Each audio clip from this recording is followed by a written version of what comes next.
Tech Co, la quotidienne, l'invité. Voilà, notre invité ce soir dans Tech Co, la quotidienne, c'est un invité exceptionnel qui connaît les télécoms par cœur. D'ailleurs, son rôle est très intéressant. C'est un peu le chef d'orchestre du secteur des télécoms au niveau mondial.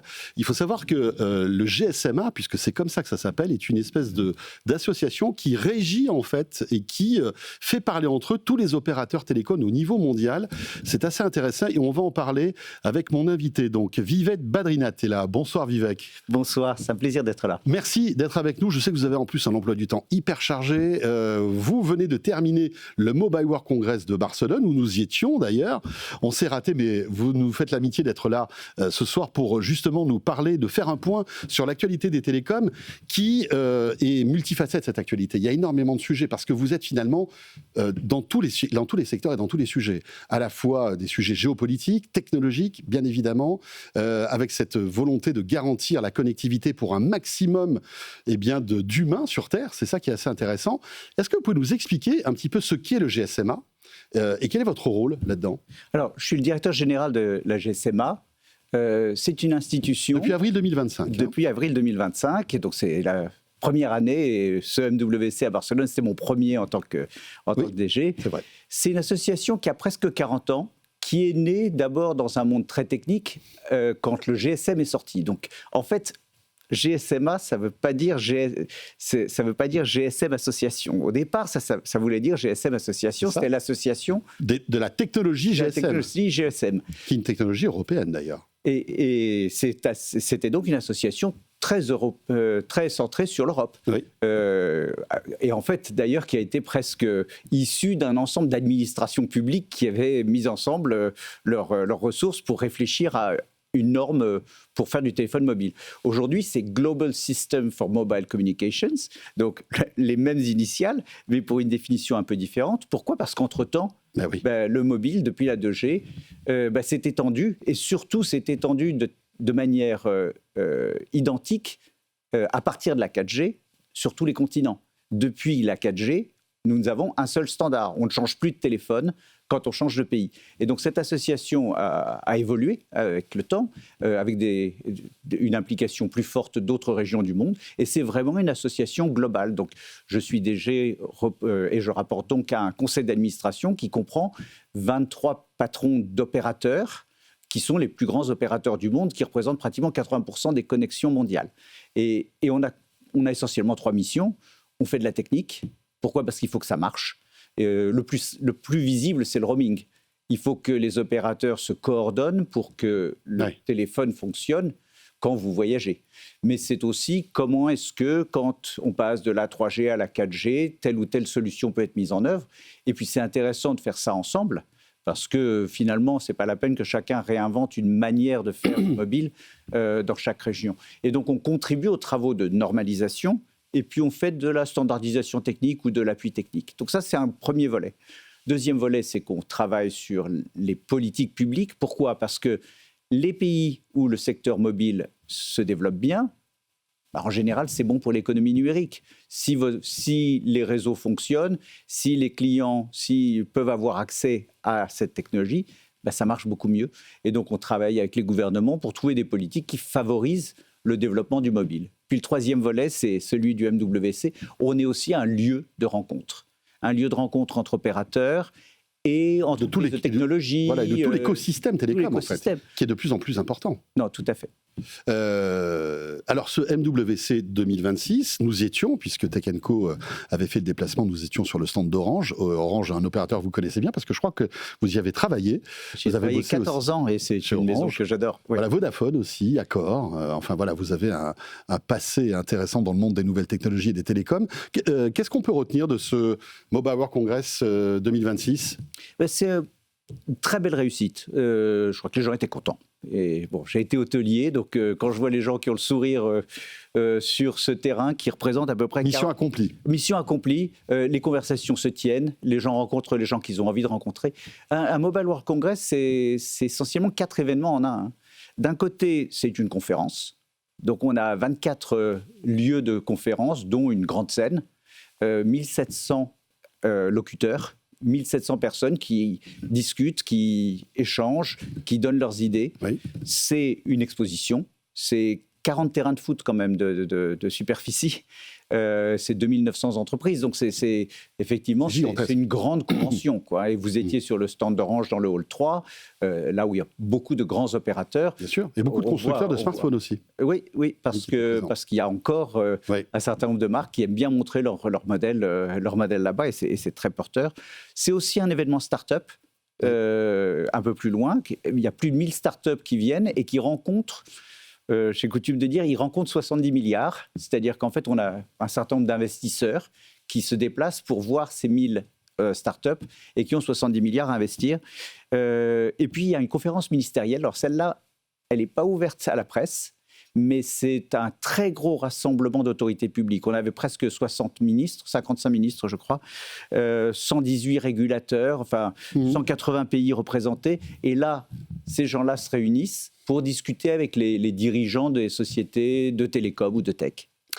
Comment se porte le marché des télécoms, Vivek ? Parce que c'est vrai que, alors, sur le papier, tout va bien. La 5G est en train de se généraliser. Mais quand on creuse un petit peu, on voit quand même qu'il y a certaines interrogations, voire certaines menaces. On va parler de la connectivité par satellite et la montée en puissance d'acteurs comme Starlink, mais aussi Jeff Bezos avec son Léo, la souveraineté qui est un sujet très, très intéressant, et la 5G. Parce que finalement, la 5G, on nous l'avait vendue comme une vraie révolution de connectivité qui allait tout changer. Je me souviens des arguments marketing de pouvoir jouer en VR à distance. Alors, il y a deux mots qui ont vieilli, c'est la VR et à distance, etc. Et que ça allait être un nouveau souffle, en fait, pour les télécoms. Sincèrement, est-ce que vous n'êtes pas planté sur ce sujet ? Alors, ce propos me rend fou. On a lu un certain nombre d'articles. Je vais vous dire où on les lit. Ceux qui parlent de la 5G en disant « la 5G, c'était décevant, c'était pas au niveau où on voulait que ce soit », sur ceux qui n'en font pas. Allez en Chine, allez aux US. Là, ils ne sont pas en train de faire des proof of concept. Alors après, les conditions, l'environnement économique est différent. Mais il y a une vraie différence. Un opérateur qui a déployé la 5G standalone, selon nos dernières études, il a un taux de croissance qui est le double de celui qui ne l'a pas fait. Donc, il faut choisir son camp. Quand on a déployé la 5G standalone, celle qui permet les usages industriels. Qui est on va dire, la 5G, la génération mûre de la 5G. Parce que pendant des années, en fait, il y a eu la 5G qui a été lancée, mais qui n'était pas la vraie 5G, qui n'était pas la version SA. Absolument. Dans la 5G non SA, c'est finalement une extension de la 4G. Une super 4G, quoi. C'est une 4G avec plus de spectre. Donc, effectivement, on fait la même chose que ce qu'on faisait en 4G, sauf qu'on a un peu plus de spectre, donc on a un peu plus de capacité. Donc, s'il y a plus de clients, on arrive quand même à leur servir leurs vidéos, leur site web. Alors vous avez vous avez redimensionné le réseau. Oui, mais pour faire face à la montée de la demande, parce que la 4G a été un succès énorme. Oui. Les gens aiment bien regarder des choses sur leur smartphone. Ils font de plus en plus de choses avec, de l'image animée, des applications, etc. Donc, très logiquement, il en fallait plus. Mais la 5G standalone, c'était la vraie promesse de la 5G. Alors, une grosse différence entre déclarer le succès de la 4G et déclarer le succès de la 5G. Pourquoi ? La 4G, ça a été fait pour, en gros, apporter l'Internet mobile à tout le monde dans de très bonnes conditions. Donc, des débits quasiment comme à la maison, c'est vrai, quand on se promène.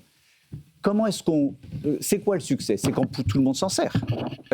Et pour que tout le monde s'en sert, il faut que tout le monde finisse par acheter un téléphone 4G. Alors, tout le monde ne change pas de téléphone tous les ans, mais bon, vous prenez sur 2, 3, 4 ans, sur un cycle de renouvellement de terminaux, eh ben les gens vont changer acheter... de technologie. Voilà, ils vont changer de technologie parce que très naturellement, quand ils vont dans un magasin, la plupart des téléphones sont de la dernière technologie, ou au moins d'une technologie récente, à un prix abordable. Sur la 5G, standalone, sur les applications industrielles, ce n'est pas une question de donner des téléphones à des gens ou de leur vendre des téléphones. Il s'agit que des entreprises, des ports, s'équipent pour suivre des containers avec des modules 5G. C'est que des usines installent des modules 5G pour qu'elles puissent déplacer et modifier leurs robots à l'intérieur de l'usine. C'est un hôpital qui va mettre de la 5G pour que les patients et les médecins puissent accéder à des systèmes de transmission de vidéos télécommandés. Ça se fait une fois qu'on a installé la 5G standalone. Pourquoi ? Parce que c'est du B2B. Donc, il faut faire de l'informatique, il faut faire des projets pour pouvoir déployer tout ça. La Chine le fait. On en est à des centaines et des centaines d'applications différentes en production. Les États-Unis y sont. Mais bon, ils ont aussi un avantage, c'est que les opérateurs là-bas sont à l'échelle. En Chine, il y a 3 opérateurs de 450 millions de clients en moyenne. Aux US, c'est 3 opérateurs principaux à 150 millions chacun. En Europe, c'est quasi 100 opérateurs 60. À 5 millions de clients chacun. Ben, on ne fait pas le même type d'investissement quand on est petit. Justement, c'est la question que tout le monde se pose en ce moment. Est-ce qu'il y a trop d'opérateurs en Europe ? Je crois que la question est enfin vraiment sur la table. La Commission européenne est en train de revoir ce qu'on appelle les merger guidelines, les lignes directrices pour les fusions entre entreprises. Parce que je crois que là, dans le rapport Draghi, dans le rapport Letta, ça a été assez clair, la connectivité est importante pour l'Europe et le marché ne permet pas, la structure de marché telle qu'elle est aujourd'hui ne fait pas émerger d'acteurs vraiment de grande échelle. Et il faut augmenter l'échelle des opérateurs si on veut que la connectivité marche mieux en Europe pour que l'ensemble de l'industrie puisse se moderniser et faire toutes ces choses dont on parlait, de la 5G, des usines connectées, de la médecine connectée. Connecter etc. les objets, en fait. Connecter des milliers d'objets en gérant la capacité pour pas que ça interfère aussi avec la qualité pour les clients. Donc la réforme de la structure de marché, c'est un sujet essentiel. Et on espère que la Commission fera bouger les lignes cette année. Mais est-ce qu'il y aura une entente entre les opérateurs ? Parce que ça veut dire quoi ? Ça veut dire qu'idéalement, il faudrait passer de 100 opérateurs à quoi ? 3-4 à ce moment-là, au niveau européen ? Il faut surtout... Si on suit le modèle chinois ou le modèle américain, c'est ça, en fait, l'ordre de grandeur. On en est loin. Je pense qu'il faut le regarder d'abord pays par pays. Alors on oppose souvent, il faut créer le marché unique des télécoms parce que ça rend plus facile le travail pour tout le monde. Je crois qu'il y a pas mal de réflexions sur le fait que l'Europe doit pouvoir se comporter comme un marché, parce que finalement, on est très différents en nature des US et de... Mais on voit que c'est compliqué, Vivek. On voit que c'est compliqué pour que tous les pays se mettent d'accord. On le voit tous les jours sur des sujets qui n'avancent pas. Mais il y a des initiatives où on peut se dire qu'elles sont plus lentes que ce qu'on voudrait. La Commission a lancé un Digital Network Act récemment, avec des règles de simplification. On n'y est pas encore. Parce que le rapport Draghi, vous en parlez, il est passé un petit peu à la trappe, finalement. Il a été très écouté, mais il n'a pas été suivi d'énormément de faits.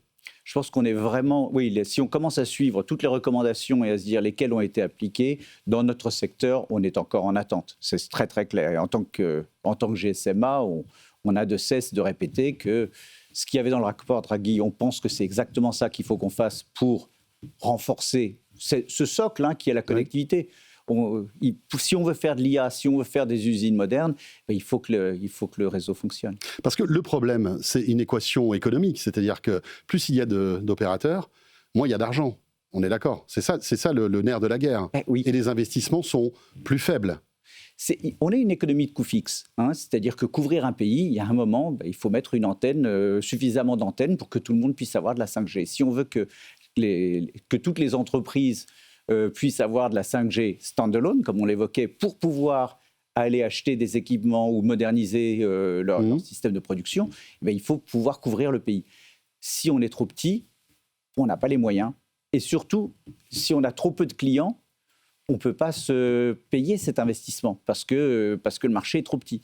Donc cette concentration, elle est d'abord dans chaque pays. S'il y a trop d'opérateurs, au moins 2 ou 3 d'entre eux vont avoir du mal à faire le nécessaire pour être dans la course. Alors après, on pourra toujours dire « Ah oui, la 5G n'a pas tenu ses promesses ». Mais la réalité, c'est qu'elle n'a pas tenu parce qu'on n'y est pas allé. Après, ça pose un problème de concurrence et de tarifs, tout ça. Parce que si effectivement on se retrouve avec quelques opérateurs européens, il faut quand même qu'il y ait une concurrence qui soit dynamique.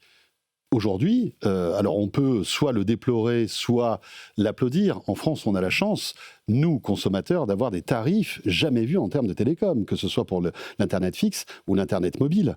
Si demain, il n'y a plus que 3 opérateurs, comment avoir des garde-fous pour garantir toujours ces tarifs abordables ? C'est un vrai problème, non ? Enfin, en tout cas, une équation à mettre en place. C'est une crainte. C'est forcément la crainte d'un régulateur qui va se dire si je réduis le nombre d'opérateurs qui font... Rappelons qu'aux US, les abonnements coûtent beaucoup plus cher. Il y a 2 questions à regarder. Effectivement, les clients achètent, mais les clients achètent beaucoup plus de choses pour ces abonnements. La vraie question, c'est quels sont les prix que vous payez pour avoir un service correct, complet, Après, si vous décidez d'y rajouter, contre une petite réduction, votre abonnement à un service de streaming, la sécurité à la maison, votre facture va enfler. Oui, bien sûr. Elle va enfler, mais vous avez quelque chose en Oui, mais elle est échange. légitime. Elle est totalement légitime. La bonne question, c'est pas quel est le prix moyen que les gens payent, parce que si les opérateurs veulent vous donner plus de services différents en faisant du bundle, ma foi, c'est du commerce. Bien sûr. La vraie question, c'est oui, mais si je veux mes X gigas de consommation raisonnable, ou normale ou moyenne, à quel prix je peux les avoir dans un État? Allez regarder aux États-Unis, vous allez voir que... On n'est pas si loin que ça? Dans les $20, vous avez un forfait. Je vais prendre un autre exemple qui est plus intéressant de mon point de vue parce qu'il prouve le point. Je le prends parce que je connais un peu ce pays, mais je le prends aussi parce que c'est un ministre allemand qui l'a dit pendant le MWC, qui a donné l'exemple de l'Inde. On est rendu à 3 opérateurs en Inde. La couverture 5G n'a jamais été aussi large. On a atteint une vitesse de déploiement de la 5G qui est juste incroyable. Alors que c'est un pays gigantesque. C'est plus d'1 milliard d'habitants. L'ARPU, il n'a pas bougé, ou quasiment pas. Il est passé de 2,50 à 2,80 dollars. On est dans ces prix-là. Donc, après, le niveau de vie n'est pas tout à fait le même. Le niveau de vie n'est pas tout à fait le même, mais surtout les opérateurs, qu'est-ce qu'ils ont fait? Comme ils étaient plus gros, comme ils avaient plus de clients, ils avaient plus de base sur laquelle amortir un déploiement plus ambitieux de 5G. Voilà. Et ça, je crois que c'est quand même... Donc c'est ça la clé, c'est le pari qu'on peut faire, c'est permettre à des opérateurs d'avoir plus de clients. Ça ne veut pas dire nécessairement qu'ils vont en plus augmenter le prix à chaque client, mais surtout ça va leur permettre d'investir pour créer une infrastructure. Et aujourd'hui, l'Europe, elle en a besoin de cette infrastructure. Avant de parler d'une concentration européenne, la concentration française est en route avec la vente de SFR. C'est plutôt une bonne chose pour le marché des télécoms français? Pour moi, moins d'opérateurs. Aujourd'hui, passer de 4 à 3, je vois... Il n'y a pas de raison que ça ne marche pas. Le Royaume-Uni vient de l'autoriser. Le déploiement fait au Royaume-Uni des nouvelles technologies est plutôt en train d'accélérer. L'impact sur les prix n'a pas l'air d'être... Je pense que ça marche, quoi. Donc, la France a besoin d'investissement dans la 5G. Si, après cette opération, il y a plus d'argent pour que les opérateurs qui seront présents déploient plus de technologies, je pense que ça ne peut être que bénéfique. Quel est le rôle du GSMA justement dans cette concentration des télécoms? Vous avez un rôle d'observateur là-dessus ou pas du tout finalement? Ce sont les opérateurs entre eux qui se débrouillent? Ah non, c'est les opérateurs qui se débrouillent et ce sont les régulateurs, les autorités de concurrence, bien sûr, soit européennes, soit nationales, qui Mais vous n'avez pas de rôle dans ces transactions-là? Non, pas directement. La seule chose qu'on fait, c'est par contre, nous avons la chance d'avoir accès à beaucoup d'informations, puisque nous sommes l'association de toute l'industrie. Donc, on a produit notamment récemment une étude assez détaillée pour l'Europe, pour dire, quand on regarde une fusion dans le domaine des télécoms, ou dans d'autres domaines où il y a de l'innovation et de la technologie, comment est-ce qu'on devrait la regarder? Il ne faut pas regarder que le prix à court terme, il faut aussi regarder l'investissement, l'innovation, la capacité de faire des choses neuves. Et notre message vers la Commission européenne, c'est qu'il faut regarder tout ça en même temps. Parce qu'il ne suffit pas de se dire « Ah oui, mais si on passe de 4 à 3, peut-être que les prix vont un peu augmenter au début. » Ce n'est pas ça la question. C'est quelque chose à éviter, mais il y a d'autres choses qui se passent. Si d'un autre côté, on peut déployer des services parce que les opérateurs ont la capacité d'investir, ça vaut quand même la peine. Juste une dernière question sur cette concentration européenne. À votre avis, à quel agenda pour essayer de structurer ça au niveau européen et réglementaire pour qu'il y ait moins d'opérateurs? C'est un travail de longue haleine qui va prendre des années. Vous avez quand même un objectif cible ou pas sur ce sujet? C'est les acteurs qui la définissent, ce sont les opérateurs qui la définissent. Pour moi, si le tabou du 4 vers 3 évolue, si les lignes directrices de l'Europe sont très claires, et je crois que ça va prendre... Madame von der Leyen a dit on va le faire cette année, en 2026. Ça ouvre la porte. Après, les acteurs s'organisent. On parle d'une opération possible en France. J'imagine que dans pas mal de pays, ça peut suivre derrière. Oui. Alors, autre sujet qui est passionnant, c'est... la montée en puissance de la connectivité par satellite, que vous suivez bien sûr. On a beaucoup parlé durant ce MWC justement bien de connectivité, que ce soit Starlink, la montée en puissance aussi de Leo, donc l'entreprise de Jeff Bezos d'Amazon, et puis aussi les solutions souveraines avec Eutelsat, OneWeb, etc., Iris Carré. Je me souviens l'année dernière, je vous posais la question, est-ce que vous avez peur en fait de cette montée en puissance de la connectivité par satellite ? Vous m'aviez dit que c'était à la fois, c'était plus un partenaire finalement, Starlink, etc., qu'un ennemi. Est-ce qu'un an après, votre posture a changé sur ce sujet ? Pas fondamentalement. Je pense qu'au contraire, d'abord, la technologie montre de belles promesses. Et d'ailleurs, les membres de la GSMA signent tous des partenariats avec tel ou tel prestataire de solutions satellites. Pourquoi ? Parce que c'est un super service. C'est un service complémentaire. Je vous rappelle qu'il y a en gros 3 milliards, 300 millions de personnes, 400 millions de personnes qui n'accèdent pas à l'Internet mobile aujourd'hui. Parce qu'il n'y a pas de réseau ? Non. Ah. Parce qu'il y en a 300 millions qui n'ont pas de réseau. Okay. Il y en a 3 milliards 100 millions qui ont du réseau, mais qui n'accèdent pas à l'Internet mobile pour de bien d'autres raisons. Parce qu'ils n'ont pas les moyens de s'offrir un mobile. Ils n'ont pas les moyens de se payer un smartphone, ou ils n'ont pas de contenu qui les intéresse, souvent parce que tout le contenu qu'ils trouvent n'est pas dans la langue qu'ils parlent, ou parce qu'ils ont peur des risques et des attaques ou des piratages. Et donc, il y a un travail d'éducation, il y a un travail de développement de contenu, et il y a surtout un travail pour rendre les smartphones abordables. Mais les 300 millions, ils existent toujours. Et puis, dans des situations de crise, dans des situations de couverture faible, des zones reculées, etc., le fait de pouvoir accéder par satellite, c'est juste extra. Donc, les opérateurs l'ont bien vu, les clients en ont besoin pour une partie du temps. Pour une partie du temps où ils ne sont pas à portée d'une antenne. Donc, fondamentalement vu du client, ça reste une technologie complémentaire d'une couverture terrestre. Et c'est totalement logique, et ça a de la valeur.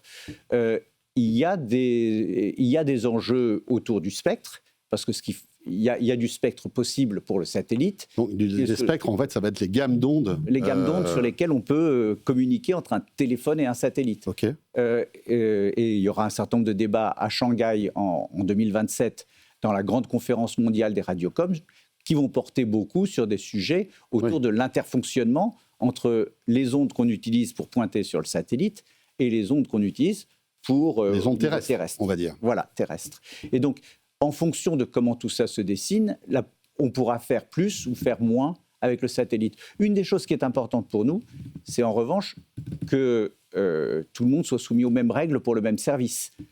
Il n'y a pas de raison que sur un service terrestre où il y a un certain nombre d'obligations, appel d'urgence, suivi en cas de réquisition judiciaire. Enfin, il y a un certain nombre autorisation des fréquences qui coûtent des milliards. En tout cas, je prends l'exemple de la France, mais c'est des dépenses qui sont colossales pour les opérateurs. Le fait de pouvoir administrer et utiliser ces fréquences. C'est vraiment un morceau de patrimoine collectif qui a de la valeur. Donc, il faut que les règles soient les mêmes aussi pour le satellite, parce que sinon on a un trou dans la raquette. Juste pour évoquer encore ce sujet, c'est vrai que la technologie est incroyable, mais finalement, est-ce que vous n'avez pas raté le train de ce truc-là ?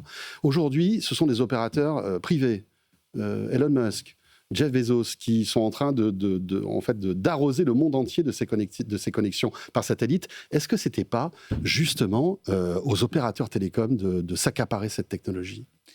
Oui et non. Les opérateurs télécoms avaient été uniquement un des utilisateurs des technologies satellites, notamment pour les télécommunications de très grande distance.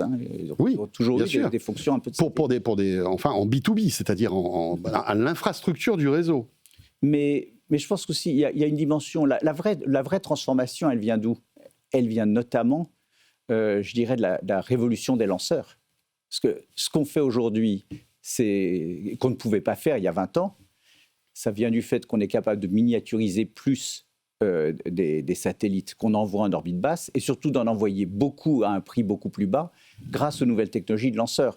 Et donc, quelque part, celui qui est capable de piloter la réduction du coût des lanceurs a une place privilégiée dans l'aventure du déploiement de réseaux en basse altitude. Mais ce qui est vrai, c'est que les opérateurs embrassent cette technologie parce qu'ils ont envie de la proposer à leurs clients, en complément de leur réseau terrestre. Et ça c'est totalement logique. Et ça ne vaut pas forcément la peine de lancer pour un opérateur une constellation complète de 15 000 satellites autour de la Terre pour... Je dis peut-être une bêtise, mais est-ce que le GSMA n'aurait pas pu se dire, OK, enfin le GSMA ou la plupart des gros opérateurs mondiaux, OK, on va mettre tant de milliards sur la table et on va lancer notre propre constellation.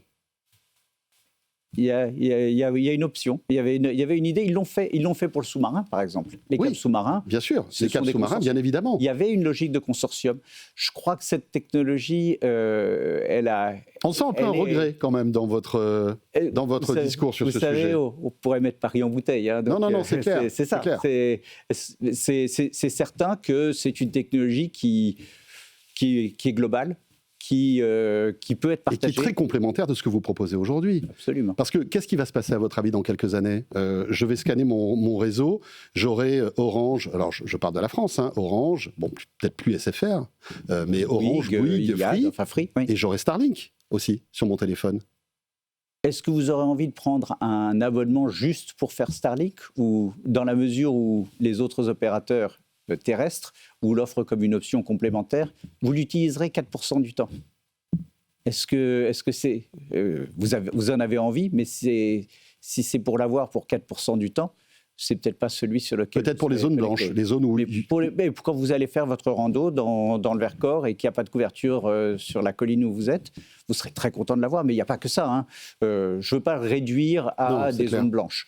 Je pense que tout le monde a envie de l'avoir. Et puis aussi, quand il y a une panne ou quand il y a une inondation, on a envie d'avoir ce service. Mais ça reste un service de complément pour l'instant, et puis quand même, qui est plutôt utilisable à l'extérieur, en ligne de vue des satellites. Donc, c'est pas avec ça que vous faites toute votre vie numérique, quoi. Oui, c'est clair. Après, Elon Musk est quand même assez étonnant comme garçon. Je crois avoir vu passer des ingénieurs qui envoyaient des tweets via Starlink à l'intérieur des bâtiments, en fait. Donc, on voit que je pense qu'il a une stratégie et technologique qui va bien au-delà de ce qu'on peut faire aujourd'hui. Mais bon, peut-être que... Non, il faut être humble. Hein. Oui, il ne faut jamais insulter l'avenir en matière de technologie parce qu'on peut avoir des surprises.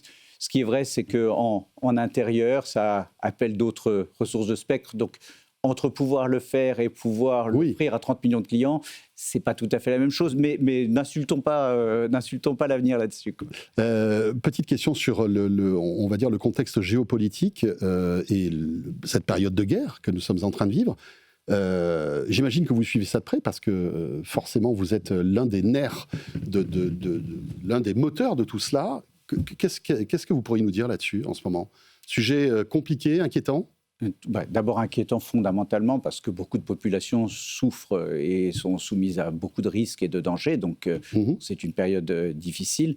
D'ailleurs, et puis j'imagine que, avec ces frappes, il y a des destructions de réseaux, des choses comme ça. Ah, mais on a, d'ailleurs, pour tout vous dire, lors de cet événement, il y a un moment où on remet des prix ce qu'on appelle les Glomo Awards, donc c'est pour des grands projets dans le domaine des télécoms tous les ans. Donc on a presque 300 juges qui étudient les propositions, mais il y en a un spécial qu'on a donné à tous ceux qui donnent des télécoms dans des situations de crise, qui peuvent être climatiques ou militaires, hein, ou des conflits. Et ce qu'on voit, c'est qu'il faut courir vite pour réparer des antennes qui se font bombarder. Aujourd'hui... Là, l'Internet par satellite a du sens. Ah, mais absolument. En Ukraine, l'opérateur ukrainien VEON est aujourd'hui le premier partenaire télécom de Starlink pour Kvistar, qui est l'opérateur en Ukraine. Pourquoi ? Parce que quand il y a des mines, même si vous avez envie d'envoyer votre technicien pour réparer l'antenne qui est cassée, vous n'y allez pas. Donc on a ce vrai besoin dans ces situations. Est-ce que vous prenez, juste encore une fois, une question pour la connectivité satellite, parce qu'elle me vient à l'esprit, vous évoquez Starlink et l'Ukraine, est-ce qu'il faut qu'on ait une solution européenne, souveraine, de substitution ? Je pense qu'il faut de la pluralité de l'offre dans ce domaine. Pour des questions de résilience et pour des questions de saine concurrence aussi. On se posait la question au début de l'émission, 4 opérateurs ou 3 opérateurs, est-ce que c'est bien ou pas bien ? Est-ce que c'est bien d'avoir un seul prestataire de satellite pour toute la planète ? pense que c'est on va en pas une avoir bonne 2 idée. avec Léo. On va avoir Léo. Je pense qu'on a un certain nombre de solutions pour le B2B que Telsat propose aujourd'hui. Mais il peut y en avoir d'autres. Qui n'est pas de la même envergure que Starlink ou Léo, on est d'accord. Non, et Jean-François Fallacher, lors de notre événement, parlait de ce qu'il Bien faudrait sûr, il était sur notre plateau faire. aussi. Il nous a expliqué ça, oui. Et ils ont racheté OneWeb, ce qui déjà leur donne une couche d'orbite basse. Est-ce qu'il en faut plus? Nous, les opérateurs sont ravis quand il y a un peu plus de choix sur les solutions par satellite, c'est clair. Surtout dans ce contexte géopolitique un peu troublé. On voit que Elon Musk a coupé son réseau à la Russie, par exemple. Alors parce que c'est un ennemi, mais qui nous dit que demain, on ne sera pas un ennemi d'Elon Musk, finalement? Je crois que ce sujet de souveraineté, il pose ces questions de résilience. L'autonomie, c'est d'avoir le choix, dans beaucoup de cas, et c'est ce qui fait que tout le monde est obligé de tenir compte de ce que les autres seraient capables de faire. Vivek, merci beaucoup pour toutes ces réponses éclairantes et passionnantes sur la stratégie en fait du GSMA. Voilà, on se retrouve l'année prochaine au Mobile World Congress. Oui, on a eu 105 000 personnes cette année, c'était une belle réussite. Succès. Et on espère développer encore plein d'autres choses l'année prochaine, mettre de nouveaux thèmes. C'est un événement qui se réinvente. Ça sera les 20 ans l'année prochaine, non? C'était les 20 ans à Barcelone cette année. C'était les 20 ans cette année. Ouais. Et dans pas longtemps, on aura 40 ans comme association. Donc on a toujours une raison de sortir un gâteau d'anniversaire. Voilà, souffler les bougies. Très bien. Merci pour votre temps. Merci pour toutes ces explications qui étaient vraiment éclairantes. Et voilà, ce Tech & Co est terminé en ce lundi soir. Un grand merci à vous de nous avoir suivis. Je vous rappelle que les replays des podcasts de cette émission vous attendent dans quelques minutes. Et on sera là, bien évidemment, demain, mardi, dès 19h30, à la radio, à la télé. Très belle soirée et à demain. Tech & Co, la quotidienne sur BFM Business.